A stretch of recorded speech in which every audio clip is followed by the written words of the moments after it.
Raj escaped Sri Lanka's bloody civil conflict by paying people smugglers for a place on a ramshackle boat.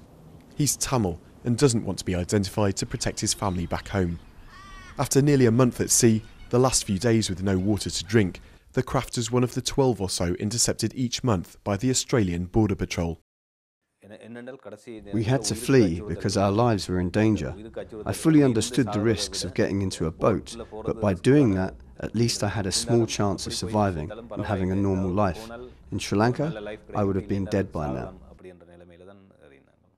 Raj spent 6 months in a detention centre before the authorities ruled he could stay, but making it through the system so quickly might prove lucky.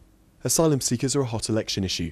Both leading parties vow to close onshore detention facilities like this to boat people and stop their arrival by processing the refugees in third countries in the Pacific. The ruling Labour Party proposes East Timor, but Tony Abbott's opposition coalition wants to send asylum seekers to the island of Nauru, where there's no obligation to respect international human rights. The Conservative coalition parties in Australia have been beneficiaries of the asylum seeker issue because the bulk of their base seems to agree with their general attitude of a somewhat harder line on the issue.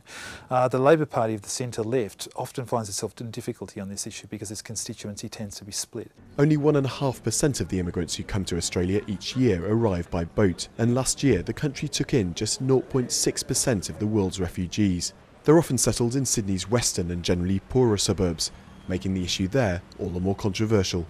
I think we've got too many, but I think they should stop the boats completely. Let them in, mate. Give them an opportunity. Yeah, they do something wrong, then you can send them away. But just be fair, mate. They're people end of the day. Afghan refugee Riz Wakil fled his homeland after his cousins were killed and his brother kidnapped by Taliban insurgents. 11 years after his traumatic journey, partly by boat, he's married, has 2 daughters, and runs his own graphic design company. People around me here are very supportive of my business, of what I do, and I think if there might be some people who are concerned, but I don't think they represent the majority. Whichever party wins Saturday's election, it seems it's about to get harder for refugees to make it into Australia. That's not going down well with human rights groups.